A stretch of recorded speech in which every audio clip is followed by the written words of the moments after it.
Hey everyone, Vin here. I just got back from Paddington in Peru, and I'll be honest, it was good, but like you've probably heard already, it's not quite as good as the first two. I'm a very new Paddington fan. I'd never seen these movies before. Yesterday I watched the first one, today I watched the second one, and I went immediately into the third. So all three of these movies are very fresh in my head right now. If I was to give them ratings, I think the first movie I'd say is like a 4 out of 5. Second is a 4.5 out of 5. This third one maybe is a 3.5 out of 5. With the first two Paddington movies, which were both directed by Paul King, those you really feel, a real sense of warmth with them. They're like absurd, but they're adorable. They're so wonderfully fun and funny and creative. There's so much charm and magic to them. It's like it's almost irresistible. When you're watching those first two movies, like you feel like you're the Grinch when his heart is melting on Christmas. It's so they're so mm, it's so just wonderful. And when you watch those two movies, it just if it's like eating your favorite food. It's like just comfort. And Paddington 3, it's kind of like when someone else tries to make your grandma's cooking, even if they follow the same recipe, they use the same ingredients, it's good, but it doesn't have the same, feel to it. It's not bad though. It's good. It just by taking it out of London, taking the characters to Peru, it gives you like a fun adventure, but it feels kind of like it's like like a side quest. It feels kind of like it's like a side story, like a TV adventure. And also it hurts that they recast the mom. Sally Hawkins was recast with Emily Mortimer, who's also very good. They're both great actresses. But Sally Hawkins, brings this wonderful kind of, I don't know, aloof quirkiness, and Emily Mortimer has a very different kind of energy, especially because like I know her from the newsroom, and she has like a very I don't know, kind of like a sharpness, and Sally Hawkins is very soft. Um, so even though Emily Mortimer is doing a great performance, and she's playing a version of Sally Hawkins' character, and while making it her own, to me it never connected as the same character. And I'm kind of surprised that they recast with Emily Mortimer because she's such a different actor. But it was it's not the biggest problem. I mean, and to be honest, there's not really any big problems. It's just there's no nothing really to there's nothing really strong that carries the movie. The whole movie is basically like a quest. It's a puzzle game. Um, Multiple times it reminded me a little bit of an escape room that like you have to like complete this mission, complete this puzzle, complete this puzzle, complete this puzzle, and then you unlock something at the end. I don't want to spoil the story, of course, but it's like a series of quests and a journey, and they're searching for something in Peru, which is kind of strange actually, because the first two Paddington movies, um, they were kind of driven by a villain trying to get something, and Paddington is just kind of thrown into it. In this movie, Paddington actually is searching for something, which I guess makes it a little bit different. And I guess in a way that's good because it's about him trying to find his own sense of achievement or fulfillment or pursuing what he actually wants.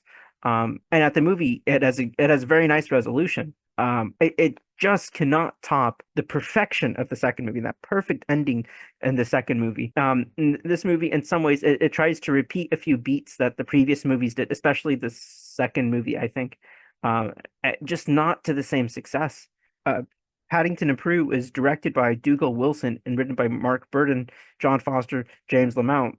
Story by Paul King, Simon Farnaby, and Mark Burton. That's a lot of credits. And Dougal Wilson, it's his first directing credit ever.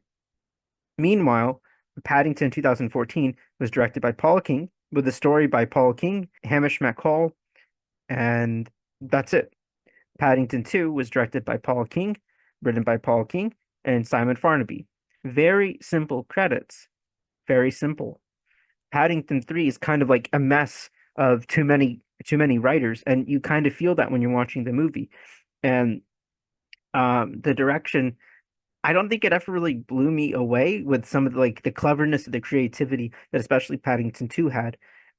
It's not bad. Like it's a good movie, but this is like it's mean to say, but maybe this is like the Home Alone 3 of Paddington movies.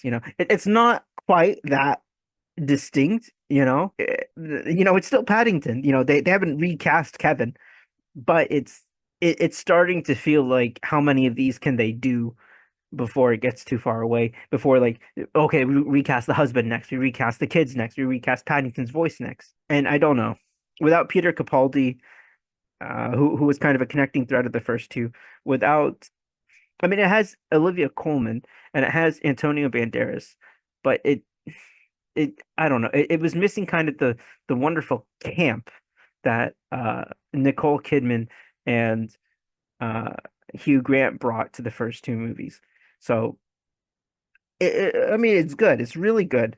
And Antonio Banderas and Olivia Colman are, especially Antonio Banderas, really surprised me with some of the silliness he does. But it just doesn't reach. I mean, I don't know. I love Hugh Grant, so I just don't know if it could have reached what Hugh Grant did in the second movie.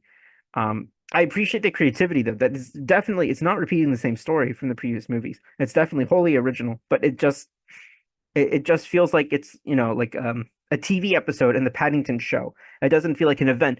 Paddington 3. It just feels like, if this was like a Saturday morning cartoon, Paddington goes to the jungle. But overall, I mean, it's a good movie. I suggest, like, if you like the first two movies, go check this one out. If you haven't seen the first two movies, just go watch those. You don't need this third one. It's nice if you ever wanted a third Paddington, but I mean, I suppose this is kind of like what I was saying with Gladiator 2 a few days ago. It's nice to have if you wanted another one, but especially after the perfect ending of the previous one, it's not really it's just extra, it's good. It's not bad, it's good. I don't know if Paul King wants to come back in the future, but I feel like if they can't figure out what went wrong with the direction or with the writing, if they can't figure out how to recapture what Paul King brought to those first two movies, or what the writers brought in particular to Paddington 2, then it may be time to say goodbye for now to the movies. They could continue as a very nice TV show, I think.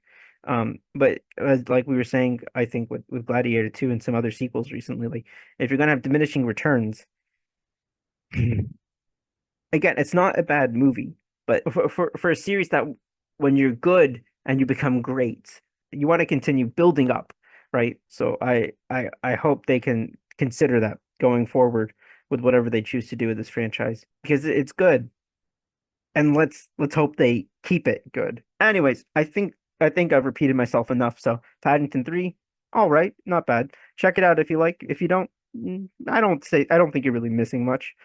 I guess that's about it, guys. Let us know what you think in the comments, and we'll see you next time. Bye.